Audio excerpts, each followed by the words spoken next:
I'll be talking about, showing you about some data that we actually just recently came out and published about protein complexes that are assembled by dystrophin and micro-dystrophin in the heart. So this is something that my group has been very much interested in for quite a while. So I don't need to introduce dystrophin to this audience, but I'll just quickly go through a few concepts that are quite important for understanding how we set up the project and why.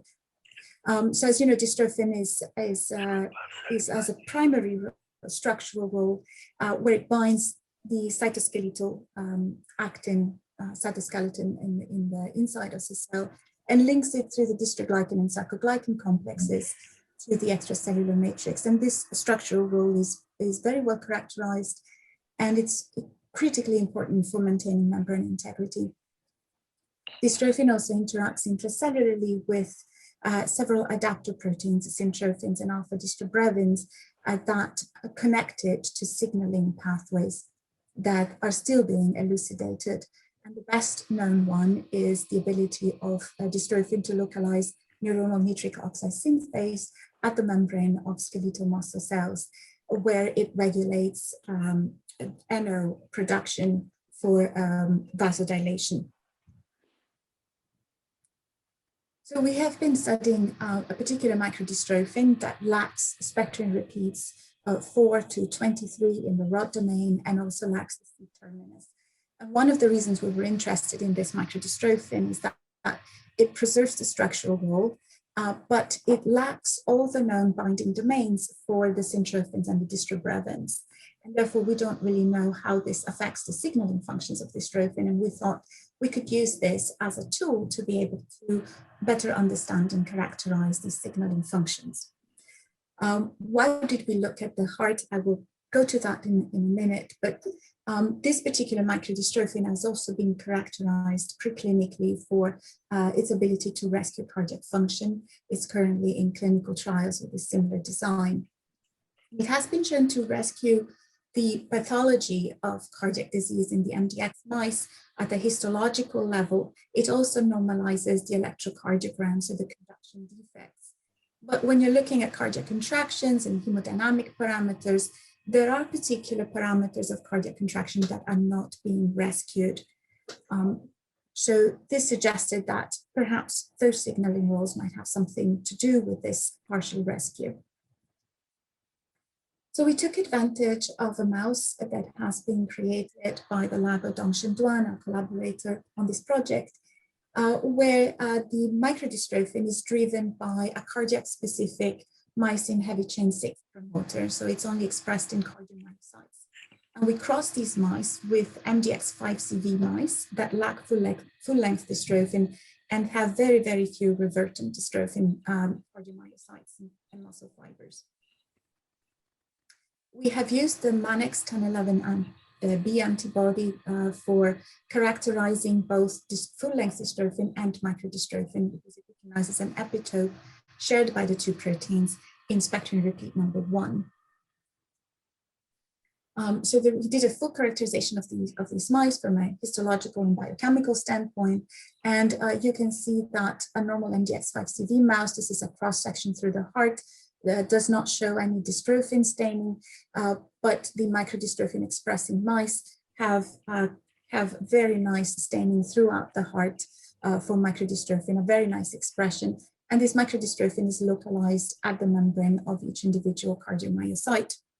We have been able to quantify microdystrophin expression at the membrane by looking at fluorescence levels and relative intensity. And you can see that it's expressed about 2-fold higher levels than normal dystrophin in wild-type mice at the membrane. So we have about a 2-fold higher membrane expression of microdystrophin in these mice driven by the cardiac myosin promoter.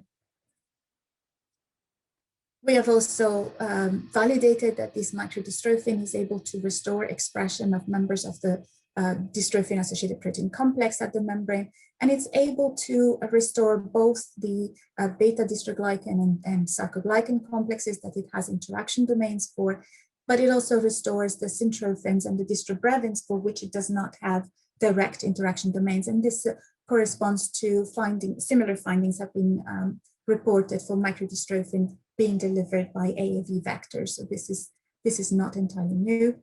And we have also shown that this expression of microdystrophin prevents the development of cardiac fibrosis, as well as prevents the loss of capillary density in MDX5-CV mice that are 1 year of age. So the construct is working. So the next step, we have taken cardiac tissue from wild-type mice, microdystrophin expressing MDX5-CV mice, and from the MDX mouse. And we have used the the MANX1011B antibody to pull down dystrophin together with its associated proteins.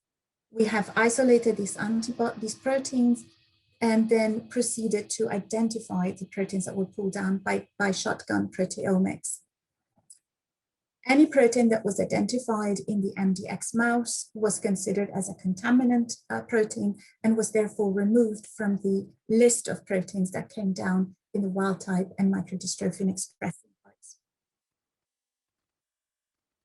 So we have performed this analysis previously in wild type mice comparing skeletal and cardiac muscle, and we had found some differences in the protein complexes assembled by dystrophin in these two tissues. Just want to rapidly go through them. So the proteins involved in the structural role come down with dystrophin in both skeletal and cardiac muscle. But in addition, in cardiac muscle, we had found in the signaling proteins some additional proteins. So alpha-3 dystrobrevin, for example, is particularly enriched in cardiac muscle in association with full-length dystrophin, as well as beta-2 syntrophin. And we never detected the neuronal nitric oxide synthase. So this looks like signaling functions are different between skeletal and cardiac muscle for dystrophin. In addition, we found a series of proteins that were associated with dystrophin almost predominantly in the heart or exclusively in the heart. These include HANAC, Cypher, crystalline alpha B, and all 4 cavins. And what is interesting about these proteins is that mutations in these proteins have been previously associated with dilated cardiomyopathy or long QT syndrome and arrhythmias, both in humans and in animal models. For microdystrophin, our proteomic analysis has shown that the dystroglycan, the sarcoglycans, and the actins, so all of the proteins involved in structural functions, are coming down with microdystrophin, and they're not different from full-length dystrophin in their stoichiometry to microdystrophin. What we found in terms of the signaling protein, they are associated, they do form a complex with microdystrophin at the membrane, even though microdystrophin does not have any of the known binding sites for direct associations with any of these proteins. What we found is a 2-fold decrease in the amount of alpha-1 syntrophin associated with microdystrophin compared to full-length dystrophin, and about a 6 to 7-fold decrease in the amount of beta-2 syntrophin that is associated with microdystrophin. So there are some differences in the amount of these proteins that are able to be incorporated in the microdystrophin complexes. In terms of the cardiac-specific proteins, microdystrophin did a great job at restoring HANAC, Cypher, and crystalline. It's able to interact with all of those. However, it had serious issues with the cavins. So the only cavin that we could reliably detect both by proteomic and by Western blot analysis of immunoprecipitations was cavin 4, and it had a drastic decrease. So it was about 40-fold lower in microdystrophin immunoprecipitations. So we're very interested in these cavins. What are they? They are proteins that are associated with caveolae in muscles. And caveolae in cardiac muscle in particular have been shown to perform critical roles, multiple critical roles for cardiac function and also in disease. So they are involved in regulating membrane integrity and plasticity. They are involved in ion channel communication and signaling for regulating cardiac conduction. And they're also heavily involved in signaling with mitochondria, but also intracellular signaling pathways that regulate cardiac protection in response to cardiac stress, as well as regulating cardiac contraction. Mutations in proteins like caveolins or cavins that are associated with caveolae or the functions of caveolae have pathologies, cardiac pathologies that overlap with those seen in Duchenne patients. so arrhythmias, long QT syndrome, and cardiomyopathy. So we, in the full study, we looked at several of these cabins. I'm going to tell you today about one particular cabin, cabin 4, because it is involved in intracellular signaling and it has been well characterized for one particular pathway associated with cardioprotective functions. So when we looked at CAVIN4 overall expression levels, they were not decreased in MDX5CV cardiac muscle. However, when we looked at the localization of CAVIN4, it was heavily disrupted. Now, CAVIN4 is a muscle-specific cabin. It's not expressed in non-muscle tissues, and it localizes primarily at the membrane of cardiomyocytes, where it overlaps with dystrophin. It's also present in T-tubules inside the myofibrils. This has been shown by other people in several EM studies. So you can see that the localization of CAVIN4 at the membrane is heavily disrupted in the MDX5CV mouse, and it's not rescued by expression of micro-dystrophin. And so you can see here the quantification of CAVIN4 immunofluorescence at the membrane relative to wild type. There is an over 2-fold decrease. And when we quantify dystrophin, we see a similar 2-fold decrease in MDX5CV mouse. So basically, it's not there. When we take a closer look with higher magnification, you can definitely see this disrupted, highly disrupted staining at the membrane of the cardiomyocytes. You really don't see staining in these areas. And what we noticed is accumulation of CAVIN4 in perinuclear positions. And we quantified this, and you can see that whereas in normal muscle, you have about 20% of nuclei having CAVIN4 expression associated with them. 70 to 80% of the nuclei in the heart now have CAVIN4 expression. So again, this says that there's been a movement of CAVIN4 inside the cells rather than a drastic decrease in CAVIN4 expression. So what does CAVIN4 do? Well, there is one paper that has been shown that it is involved in the stress response of the heart mediated by catecholamines. And in particular, catecholamines will activate the alpha-1 adrenergic receptors within cardiomyocytes. And this has an important protective function for the heart. CAVIN4 has been involved in translocating ERK to caveolae when catecholamines are being, catecholamine signal is being activated. And ERK is the final kinase that is being phosphorylated as a result of the activation of the alpha-1 adrenergic receptors. CAVIN1 then translocates ERK to the nucleus, where it allows ERK to phosphorylate and activate several transcription factors. And the best characterized one is GATA4, and phosphorylation of GATA4 by ERK then leads to an increased expression of myosin heavy chain 7, NNPA and NPPB, and a decrease in the expression of myosin heavy chain 6. These changes change cellular morphology, cell survival, they promote cell survival, but they also promote hypertrophy of cardiomyocytes and strengthen their contractile protein properties, allowing them to face the stress and the heart to continue functioning under stress. So we have looked at ERK phosphorylation in the MDX5CV mice. We were expecting to see an increase in ERK phosphorylation because the heart is under stress, especially at 1 year of age. And what we saw instead is a decrease in ERK phosphorylation, or an inhibition of ERK phosphorylation in MDX5CV hearts that is below baseline, over 2-fold below baseline levels in wild-type hearts that are perfectly healthy. So we looked at what's happening to GATA4 target genes, and we saw that they are not, MPPA, B, and myosin heavy chains are not upregulated, they're actually downregulated, case of MPPB and myosin heavy chain, and myosin heavy chain 6 was not decreased in its expression. We then looked at micro-dystrophin mice. So these mice do not have cardiac remodeling, they do not have any signs of cardiac histopathology. So we were expecting them to mirror wild-type mice, but instead we saw, again, a profound inhibition of ERK phosphorylation below baseline. So these hearts are not able to regulate ERK signaling well, even in the absence of overt damage. And when we looked at GATA4 controlled target genes, we saw that NPPA and NPPB were matching wild type, but the two myosin heavy chain 7 and myosin heavy chain 6, were highly upregulated, both of them. Now, myosin heavy chain 7 in mice is an embryonic form of myosin that normally is not highly expressed in the adult heart. So this could change contractile properties of the heart. So in conclusion, these studies have shown that cardiac dystrophin is associated with all four cabins, indicating a novel link between dystrophin and caveolae in the heart. I've shown you that dystrophin is required for the membrane localization of cabin 4, and in the full study, we've also shown that this is required for membrane localization of cabin 1, suggesting a disruption of caveolar functions and signaling. And we've shown you that one signaling pathway that has been linked to both caveolae and cabin 4 that mediates cardiac protection, ERK signaling, is highly perturbed in the MDX mice.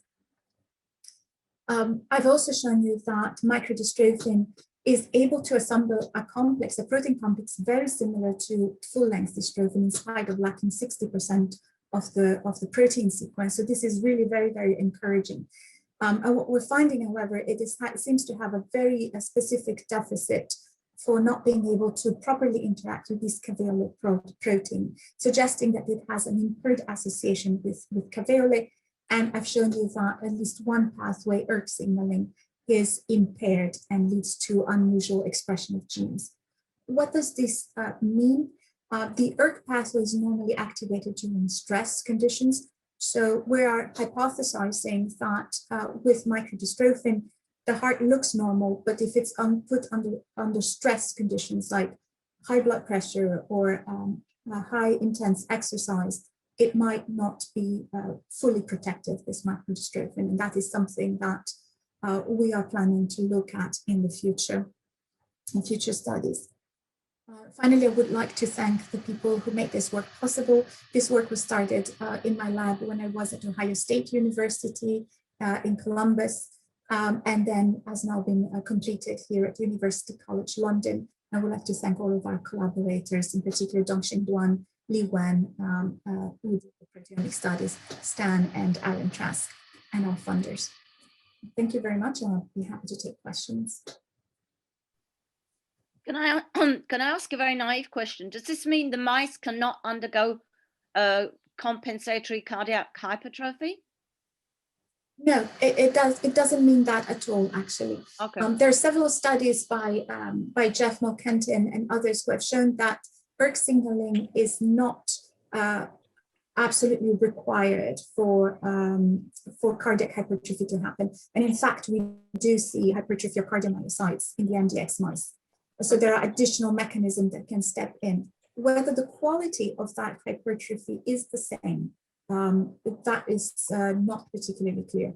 So ERK signaling has been involved both in physiological hypertrophy, so a good type of hypertrophy that increases muscle strength, cardiomyocyte contraction, as well as the pathological hypertrophy. So this is also something we want to take a look at, whether these mice are just transitioning directly into a pathological hypertrophy without being able to fully activate the good physiological hypertrophy. Okay, thank you. If you would like to stress your mice, you may put it in a cage with a small wheel. They will run 5 kilometers for day. Yes, that is one way we can do that, and we've been looking at it. Also, forced exercise works really really well. We are also looking at specific activation with different kinds of adrenergic agonists. Or ask Feliciano Protase to help you, because he has a wonderful fatigue muscle device for mice, and I'm sure you will have wonderful results. Sorry for interfering. Yes, I'm here. I'm listening. Yes. I got some wonderful ideas, from all the talks from yesterday and the previous days. And it looks like there are a lot of different ways of exercising mice, and some of them I hadn't thought of. Good luck. Thank you.